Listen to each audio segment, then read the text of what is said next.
Do you know many people are having trouble with printing double-sided documents? Don't worry. In this video, we'll show you how you do this. Let's start. Step 1. Open document. Open the document you want to print and access the print menu from your application. Step 2. Choose printer. Select the Ricoh IM C2500 printer from the list of printers and go to Printer Properties. Step 3. Select duplex. Within the properties, find and select the duplex or two-sided printing option. Step 4. Set binding. Choose between long edge or short edge binding for your document's layout. Step 5.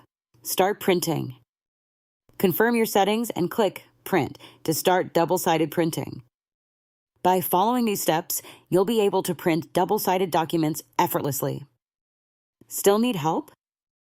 Visit our website for the complete manual.